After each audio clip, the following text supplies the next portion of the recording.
ವಿದ್ಯಾರ್ಥಿಗಳ ಉತ್ತಮ ಕಲಿಕೆಗೆ ವಿಶೇಷ ಕೊಠಡಿ. ಕಂದಗಲ್ಲ ತಾಲೂಕು ಇಲಕಲ್ಲ ವಿದ್ಯಾರ್ಥಿಗಳ ಉತ್ತಮ ವ್ಯಾಸಂಗಕ್ಕಾಗಿ ಕಂದಗಲ್ಲ ಗ್ರಾಮದ ಸಜ್ಜಲ ಶ್ರೀ ಶಿಕ್ಷಣ ಸಂಸ್ಥೆಯ ಪ್ರಾಥಮಿಕ ವಿಭಾಗದ 1 ಹಾಗೂ 2ನೇ ತರಗತಿಯ ವಿದ್ಯಾರ್ಥಿಗಳಿಗಾಗಿ ಅವರ ವಿದ್ಯಾರ್ಜನೆಗೆ ಪೂರಕವಾದ ವಿಶೇಷ ಕೊಠಡಿಯನ್ನು ಅತ್ಯಂತ ಅಚ್ಚುಕಟ್ಟಾಗಿ ಮಕ್ಕಳ ಉತ್ತಮವಾದ ಕಲಿಕೆಗೆ ಸರಳ ರೀತಿಯ ಅನುಕೂಲ ಕಲ್ಪಿಸಿ ವಿದ್ಯಾರ್ಥಿಗಳ ಸರ್ವತೋಮುಖ ಏಳಿಗೆಗೆ ಕಟಿಬದ್ಧರಾಗಿ ನಿಂತು ಅಂದವಾದ ಕೊಠಡಿಗೆ ಕೈ ಜೋಡಿಸಿದ ಗುರುಗಳೇ ನಮ್ಮ ಕಂದಗಲ್ಲ ಗ್ರಾಮದ ಸಜ್ಜಲ ಶ್ರೀ ಶಿಕ್ಷಣ ಸಂಸ್ಥೆಯ ಹೆಮ್ಮೆಯ ದೈಹಿಕ ಗುರುಗಳಾದ ಬಸವರಾಜ ಮಸ್ಕಿಮಠ ಗುರುಗಳರವರು. ನಮ್ಮ ದೇಶದ ಪ್ರತಿಯೊಂದು ರಂಗಗಳಲ್ಲಿ ಗುರುತಿಸಿಕೊಂಡಿರುವ ಮಹಾನ ನಾಯಕರುಗಳ ಭಾವಚಿತ್ರಗಳು, ಅಕ್ಷರಗಳ ಪಟಗಳು, ಕೋಣೆಗೆ ಬಣ್ಣ ಸೇರಿದಂತೆ ತಮ್ಮ ಸ್ವಂತ ಖರ್ಚಿನಲ್ಲಿ ಸಾವಿರಾರು ರುಗಳನ್ನು ಖರ್ಚು ಮಾಡಿ ಒಂದು ಉತ್ತಮವಾದ ಕಲಿಕೆಗೆ ಪೂರಕವಾದ ಮಾದರಿ ಕೊಠಡಿಯನ್ನು ವಿದ್ಯಾರ್ಥಿಗಳ ಉತ್ತಮ ವ್ಯಾಸಂಗಕ್ಕಾಗಿ ಕಲ್ಪಿಸಿಕೊಟ್ಟಿದ್ದಾರೆ. ಗುರುಗಳ ಈ ಸೇವೆಯನ್ನು ಸ್ಮರಿಸಿ ಮುಖ್ಯ ಗುರುಗಳಾದ ಎಸ್.ಎ. ಉಪನಾಳ ಸೇರಿದಂತೆ ಎಲ್ಲ ಗುರುವೃಂದ ಮತ್ತು ಎಸ್.ಡಿ.ಎಂ.ಸಿ ಹಾಗೂ ಗ್ರಾಮಸ್ಥರು ಮಸ್ಕಿಮಠ ಗುರುಗಳನ್ನು ಅಭಿನಂದಿಸಿದ್ದಾರೆ. ವರದಿ ವೀರೇಶ್ ಶಿಂಪಿ, ರೂರಲ್ ನ್ಯೂಸ್ ಕಂದಗಲ್.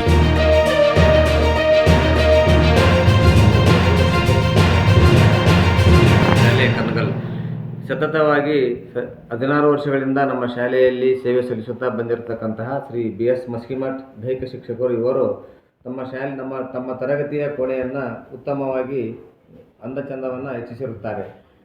ಮೇಧಾವಿ ನಾಯಕರ ಭಾವಚಿತ್ರಗಳನ್ನು ಹಾಗೂ ಜ್ಞಾನಪೀಠ ಪ್ರಶಸ್ತಿ ಪಡೆದ ಕವಿಗಳ ಪರಿಚಯ ಭಾವಚಿತ್ರಗಳನ್ನು ಹಾಗೂ ಮಕ್ಕಳ ವಿದ್ಯಾಭ್ಯಾಸವನ್ನು ಹೆಚ್ಚಿಸುವಲ್ಲಿ ತರಗತಿಗೆ ಸಂಬಂಧಪಟ್ಟಂತಹ ಒಂದು ಅಂದಚಂದವನ್ನು ಅಕ್ಷರ ಜೋಡಣೆಯನ್ನು ಉತ್ತಮವಾದ ರೀತಿಯಲ್ಲಿ ಮಾಡಿಸಿರುತ್ತಾರೆ.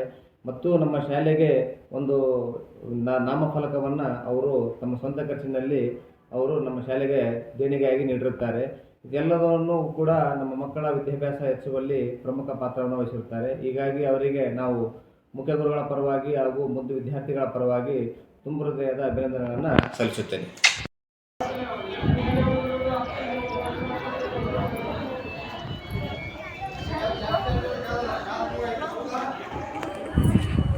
ಏನ್ ಮಾಡ್ಬೇಕು, ನೀವು ಓದ್ಬೇಕು.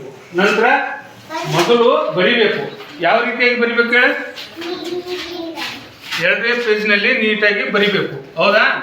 ಬರ್ತಾ ಏನ್ ಮಾಡ್ಬೇಕಂದ್ರೆ ಅವುಗಳನ್ನ ನೀವು ಮನಸ್ಸಿನಲ್ಲಿ ಓದ್ಕೋಬೇಕು. ಓದ್ಕೊಂತ ಬರಿಬೇಕು. ಏನ್ ಮಾಡ್ಬೇಕು? ಓದ್ಕೊಂತ ಬರಿಬೇಕು.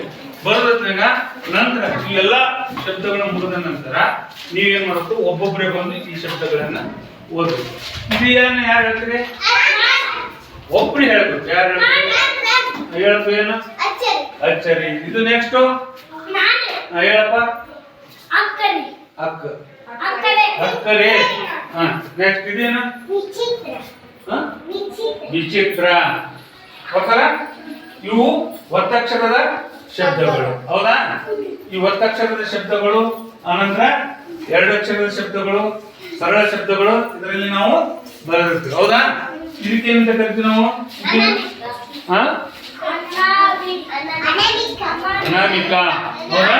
ಇದು ಈ ರೀತಿಯಾಗಿರ್ತಕ್ಕಂಥ ಶಬ್ದಗಳು, ಸರಳ ಶಬ್ದಗಳು ಹಾಗೂ ಒತ್ತಕ್ಷರದ ಶಬ್ದಗಳನ್ನ ನಾವು ಇಲ್ಲಿ ಏನ್ ಮಾಡಿದ್ವಿ? ಬರೆದಿದ್ದೀವಿ. ಹೌದಾ? ಇವುಗಳನ್ನ ನೀವೇನ್ ಮಾಡ್ಬೇಕು? ಬರಿಬೇಕು. ಬರೆದು ಅವನ್ನ ನಿಮ್ಮ ನೋಟ್ಬುಕ್ ನಲ್ಲಿ 1-2 ಸಾರಿ ಬರೆದು ಓದಬೇಕು. ಹೌದಾ? ಓದ್ತಿರಲ್ಲ?